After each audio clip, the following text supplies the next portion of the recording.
소수라는 거는 이건 이제 원래 영어로 프라임 넘버예요. 프라임이라는 거는 주요한 제일의 여러분이 이제 옵티머스 프라임 들어봤어요? 우두머리잖아. 으뜸의 주요한. 그래서 이거를 번역한 거라고 이게.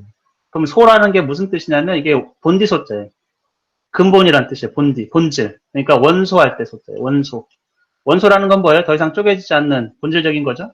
또는 소질할 때. 소질도 여러분이 갖고 태어나는 거예요. 이게.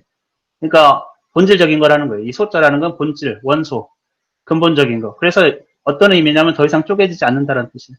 소수라는 거는 더 이상 쪼개지지 않는 근본적인 수라는 뜻이에요. 그거의 반대 개념이 합성수예요. 그러니까 합성수라는 거는 본질적인 거, 근본적인 게 아니고 합성된 거지. 뭐가 합성된 거예요? 본질적인 것들. 원소가 합성돼가지고 물질을 만들듯이 이 소수가 합성돼가지고 소수가 결합돼서 합성수를 만드는 거예요. 이해되죠? 자연현상하고 비슷해. 어떤 물질은 근본적인 것들의 결합이다. 합성물이라는 거지. 수도 마찬가지예요. 수도 합성수 또는 근본적인 거예요. 그래서 그러면 어떤 게 근본적이고 어떤 게 합성된 거냐? 그리고 또 일은 무엇이냐? 이런 이제 질문이 있는데, 일하는 거는 이제 수의 성질에서 일하는 거는 1 곱하기 2에 곱하기로, 자연수 곱하기로 다른 거로 표현할 수가 없어요. 1 곱하기 2 외에는. 물론 이제 1을 수도 없이 곱할 수도 있지만 그건 의미 없는 거니까 1을 반복하는 거는 이제 의미가 없죠. 사실 2는 더 이상 쪼개지지 않는다는 뜻이에요. 다른 수의 곱으로 쪼개지지 않는다. 근데 3도 마찬가지. 근데 4라는 거는 2 곱하기 2로 쪼개져요. 2 곱하기 2를 점 찍기도 하는데 2 곱하기. 그러니까 4라는 거는 뭘로? 이것이 두 개가 결합돼서 합성됐다라는 거예요. 여러분이 이제 곱하기라는 거는 결합이에요. 결합. 합성. 곱하기라는 수라는 거는 그럼 4라는 걸 어떻게 보냐? 2가 두 번 결합된 수를 4라고 보는 거예요. 따라서 이거를 합성수라고 해요. 합성수. 그리고 이렇게 본질적인 거 쪼개지지 않는 거를 우리가 소수, 프라임이라고 해요. 프라임. 넘버를 생략하기도 해요. 흔히. 그러면 이제 5도 더 이상 쪼개지지 않죠. 어떤 것에 곱으로 표현할 수가 없어요. 본질적인 거예요. 자신. 6은 당연히 쪼개지죠. 모음못의 곱으로 결합된다는 거. 2와 3의 곱이라는 거. 그래서 여러분이 곱하기 기호도 이 곱하기 기호들 잘 중학교 때 안 써요. 이거 대신에 숫자와 숫자끼리는 가운데 점을 찍어요. 마치 결합된 모습을 잘 보여주는 것처럼. 2와 3이 결합돼서 이렇게 2 곱하기 3이라는 뜻이에요. 이해됐죠?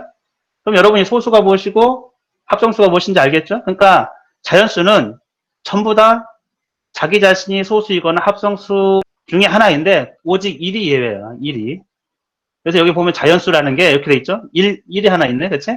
그리고 여기 합성수가 있고 소수가 있고. 여러분이 그래서 1부터 20까지 소수를 잘 찾아보면 돼요. 어떤 수의 곱으로 표현할 수 없는 더 이상 쪼개지지 않는 근본적인 수가 소수예요. 프라임이에요. 소자라는 게 원소의 소자이기 때문에 그 다음에 다른 것들은 다른 소수들의 결합이라는 거예요. 9라는 거는 9는 3 곱하기 3이죠. 그렇죠? 그러니까 합성된 거고 12는 여러분이 4 곱하기 그렇죠? 4 곱하기 2인데 4도 합성된 거거든. 2와 2로 그렇죠? 2 곱하기 2로. 그래서 10이라는 거는 근본적인 것이 어떻게 결합되어 있냐면 4 곱하기 3이지. 2가 두 번, 3이 한 번 이렇게 결합되어 있다는 거예요.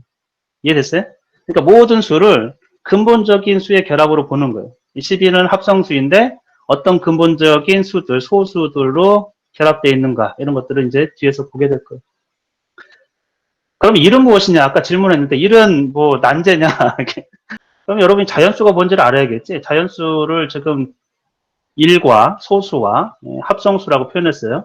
자연수는 이렇게 구성되어 있다고 했는데 자연수는 카운팅 넘버예요. 카운팅이라는 거면 셈을 하는 거예요. 여러분이 세는 거 있지? 세는 거 1, 2, 3, 4. 센다는 그 본질은 뭐냐면 이전수에다가 1을 더해가지고 다음 수를 만드는 거예요. 그게 세는 거예요.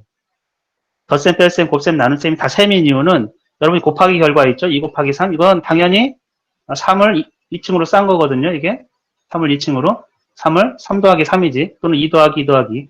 이걸 다 카운트하기 때문에 6이라는 게 나오는 거예요. 이게. 다 셈이에요. 셈. 근데 이제 카운팅은 자연수는 카운팅 넘버예요. 그렇기 때문에 여러분 2분의 1이나 0이나 뭐 마이너스 또는 뭐 0.5 이런 거 안 써요. 여러분이 사물의 개수를 세는데 갑자기 1, 2, 3, 4 이렇게 되지 1 다음에 2분의 1을 1과 2분의 1 이런 거 안 쓴다는 얘기예요. 이전수에다가 1을 더해가지고 그 다음 수를 만드는 거예요. 계속 그거를 무한 반복하는 거예요. 무한 반복. 근데 자연수는 여러분이 뭐다? 카운팅 넘버다. 세는 수다. 세는 수. 사물의 개수를 세는 수예요. 사물의 개수를. 0에서부터 시작 모든 여러분 세상도 그렇지 아무것도 없는 그렇지 아무것도 없는 무에서부터 나왔나 아니면 뭐가 있었나 모르겠지만 아무것 수학에서는 아무것도 없는 것에서 시작하는 거예요. 0이 기준이야. 모든 것의 기준. 0에서 이제 하나가 나오는 거죠. 그래서 0이라는 거는 오로진이라고 그래요. 시작이란 뜻이에요. 시작, 기원. 0 아무것도 없는 그 0. 근데 0이 아무것도 없다라는 뜻이라기보다는 아무것도 없는 게 존재하는 거예요. 텅 빈. 텅 빈. 0이 존재하는 거예요. 0이. 거기서 이제 1이 나왔고, 거기 1 다음에 2가 나온 건데, 당연하지. 2라는 거는 1 플러스 1이에요. 1에서 1을, 더해가지고 2가 나온 거고, 2에다가 1 더해가지고 3이 나온 거고, 이렇게 나온 거란 말이죠. 그래서 요수는 지금 소수도 아니고 합성수도 아니라고 했는데, 요수를 우리가 뭐라고 하냐면 유닛 넘버라고 해요. 그리고 2가 이제 처음으로 이게 소수가 되는 거예요. 프라임이 되는 거예요. 처음으로. 더 이상 쪼개지지 않는 다른 수의 곱으로. 그럼 여러분 유닛이 뭔지 알아야겠죠. 유닛이 뭐냐면 이거 단위라고 번역되는 거예요. 수학에서는 엄청 중요해. 유닛이라는 것이. 수학은 수를 가지고 뭔가를 탐구하는 거예요. 스터디를 하는 거예요. 수를 가지고. 근데 두 가지를 해요. 주로는 첫 번째가 카운팅. 셈을 하는 거예요. 셈. 이건 계산이라고 생각하면 돼요. 덧셈, 뺄셈, 곱셈, 나눗셈 다 셈이고 두 번째는 메저링이라고 이거는 재는 거예요. 측량. 두 개가 서로 달라요. 이게 여러분이 사과 이거면 카운트하는 거잖아요. 3개. 이건 2개. 그러면 이제 3개가 더 크다 이렇게 할 수 있지만 메저링 측량한다라는 거는 이 선하고 이 선은 개수는 하나거든. 개수로 표현하는 게 아니에요. 이게. 재는 거예요. 재는.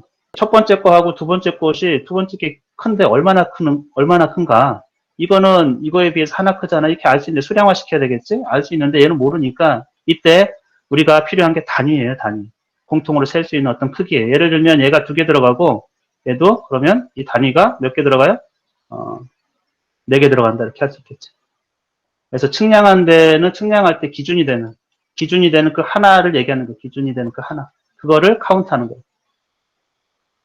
알겠죠? 메저링은 카운팅하고 다른 건 메저링은 단위를 정해야 돼. 일단은 기준이 되는 단위를 정하고 그 단위를 카운트하는 거예요. 이렇게 엄청 큰 도시가 있어요. 이 둘레를 어떻게 재? 옛날 사람 어떻게 했겠어요?